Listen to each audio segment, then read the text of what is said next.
Alright, so we're gonna continue our trip using the full self-driving to navigate back home. What I learned is you can enable full self-driving even at a standstill of 0 mile per hour. However, if you're in reverse, you cannot enable autopilot. So we're gonna reverse out and then enable autopilot and see how it does as it gets darker.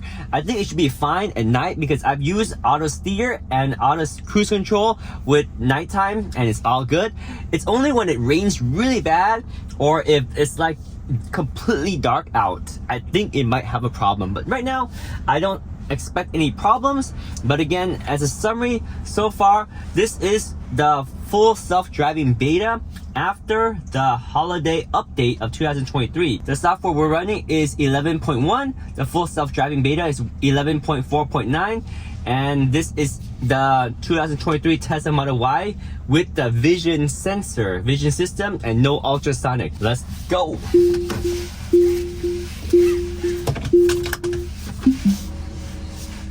There's a car behind us. All right, let's go ahead and back up. This is the vision system. You see how right here, that's really close to the edge. So it did a good job of detecting that edge right there.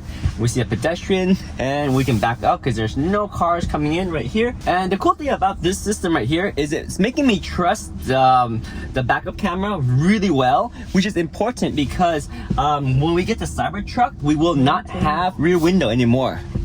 So guys, start trusting this backup camera. And also, I noticed with this view right here, with this view right here, it's very clear. Another thing I noticed is with the side cameras, I really don't need to look at my mirrors anymore. So maybe when I get the Cybertruck, I might do without the side mirror and take them off. But we'll see. Because the Cybertruck is pretty wide, which is why I probably want to take off those mirrors. Let us go ahead and enable autopilot right now. Perfect. It sees a pedestrian right there. It's creeping. It's creeping. Oh! It might go. It might go. It might go. Oh no! It's creeping. But I'm gonna let. You know what? Now turn right onto Hesperian Boulevard. I went ahead and took that road because I wasn't sure if it was gonna do okay. I think it would have been fine. It's doing a lane change right now. Perfect. There we go. Oh, pay attention to the road. It said pay attention to the road because what? Hang on. What happened? I think, interesting. Okay, so I was looking at the screen. That's why it told me to pay attention to the road because there's a camera here looking at my eyes. And apparently when I started putting force on the steering wheel, it didn't clear that. So I had to step on the brake because I wasn't sure what was going on. Anyway, enabling autopilot back on again. We should be good. It's going to try to get to the left lane and get on the freeway. Now, even when I'm driving without autopilot, this thing is a little bit of a tricky situation for me because there's a lot of cars coming up here and just trying to get through that lane and trying to get in. It's a little bit tough. And let's see how this car does. It might go fast, it might go slow. It needs to get some room here. It needs to work its way up. All right, there we go. Let me see if it's gonna try to get in the lane right here. Nope. See, I would have just blasted through this right here, but it's taking its time. I'm gonna help it out. I'm gonna speed up right here. That way, it's got the space right here, so it can go into the lane. It doesn't want to go into the lane. Maybe I'll help it. Because it seems such a good opportunity to do a lane change right there, and it did it. So I helped it out. All right, so we're at a stop sign. It stopped for us. It tells us what's happening next, which is something I really like. One of the things I've noticed so far is it's always a good, oh wow, it saw that human right in front of the intersection. I didn't even see that human, but it can see it. Wow. See how he's kind of blended in? And there he is now crossing the, oh, there's a dog and a kid, but it only sees one human. Oh, now it sees two. It doesn't see the dog though. Maybe because the dog's wearing a reindeer sweater. Maybe that's why, I don't know. But anyway, one thing about the full self-driving that I noticed is that you always need to make sure that it's constantly engaged. Because if you don't touch your steering wheel or you look away, when it disengages, I think that's a potentially dangerous situation. Because like I noticed many times, and I mentioned many times, is that when it disengages, it actually starts to slow down right away to a stop. And that can be dangerous because if you're driving, that's a unusual behavior, and other cars will not know what's going on. Like you're just taking a turn and suddenly autopilot disengage and then you slow to a stop. Other people will hit you, especially if you're turning and everyone is expecting you to speed up even to finish your turn. So something to be aware of when you are driving with autopilot. A cool trick to make sure autopilot is always engaged is like you can go up and down this volume rocker that resets that nagging counter for another 45 seconds or so. That's something that's I like to do to make sure that the nagging doesn't come on. Because like I said, if it comes on and I don't acknowledge the nagging right away, it will disable autopilot and it will cause the car to come to a stop. So this is smooth sailing for autopilot, enabling the distance and controlling the speed and reacting to traffic light. Easy stuff. All right, here we go. And it's been doing a pretty good job of slowing down smoothly. I would have gotten a little bit closer to the car in front, but it's giving its own distance. It's pretty good. The sun is setting, it's getting a little bit darker. We obviously already transitioned to the night mode on this display. And I really do like that rainbow that shows you that it's on autopilot. And just the display being full screen is nice because normally half the screen is the map, and when you're on autopilot, you don't need the map. You could also disable the voice telling you what to do because if you're on autopilot, you probably don't need it, but it's still nice to have on just in case if you decide to take over and you are dependent on the voice. So here it is. It's gonna make a left turn over here. It's doing everything by itself. It knows to take this outer lane, so that way it can get onto the freeway on the right lane. So something like this, if normally I don't have autopilot, it's a little bit stressful too, just to kind of figure out which lane you want to be on. Because if you're not on the right lane, when you go turn left, you have to know to get onto the right lane so that you can enter the freeway on the right side. When there's a lot of traffic like this in rush hour situations, it's quite a nice stress relief to be able to have autopilot take care of these mundane normal tasks for you.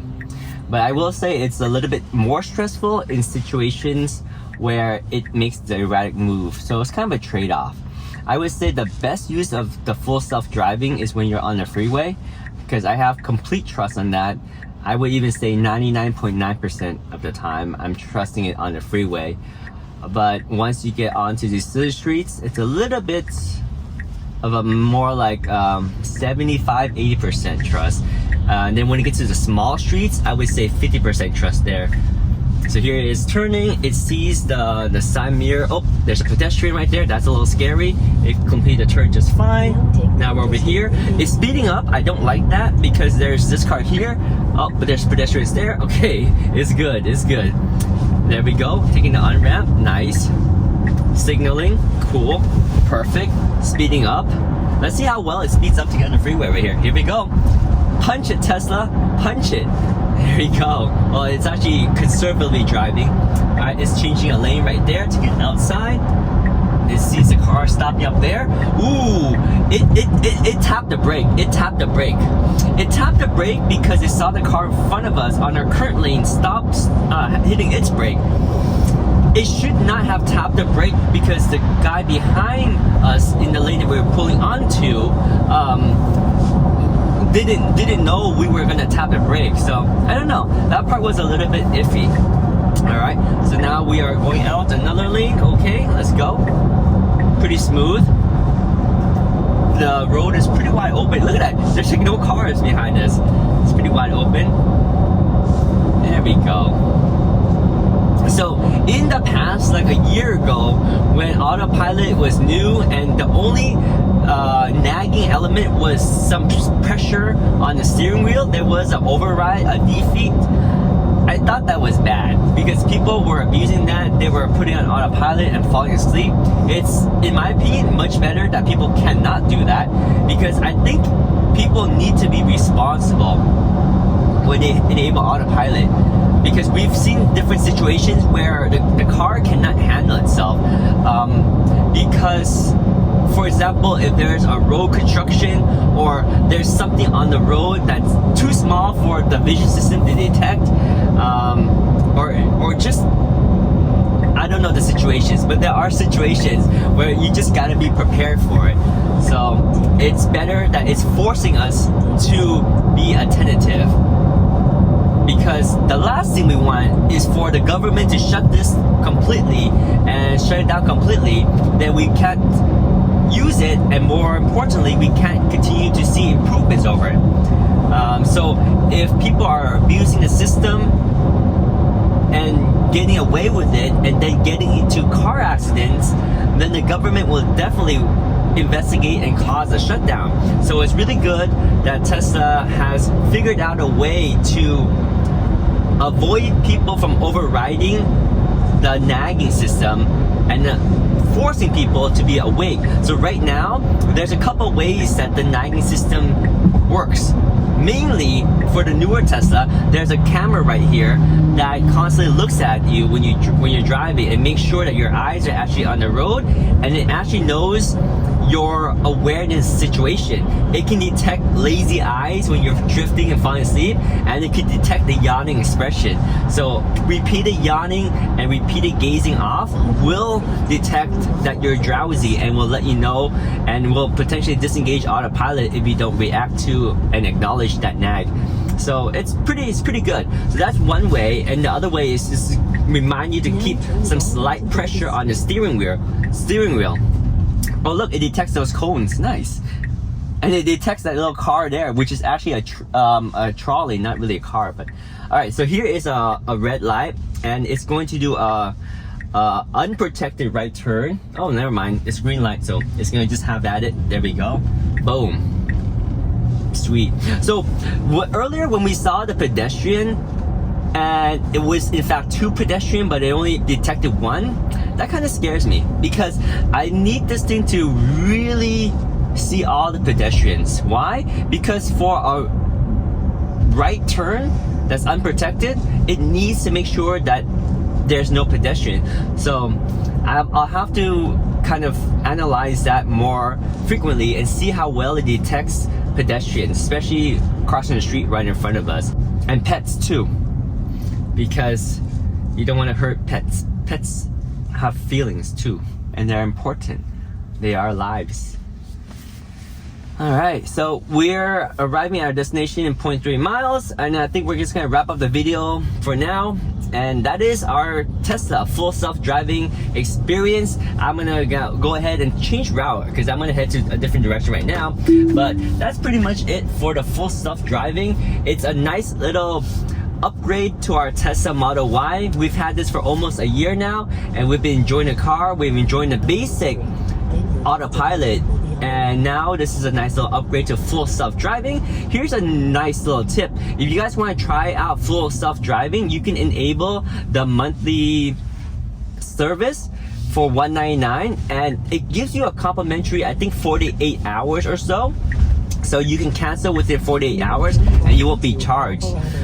So that's a good way to test it out, especially if you not sure if it's right for you, and you don't need to drive a lot to test out. We just spent about 2 hours driving to 3, maybe 4 different destinations. We put in a couple of boba shop, a coffee shop, a restaurant, and then heading back home, and that's about it.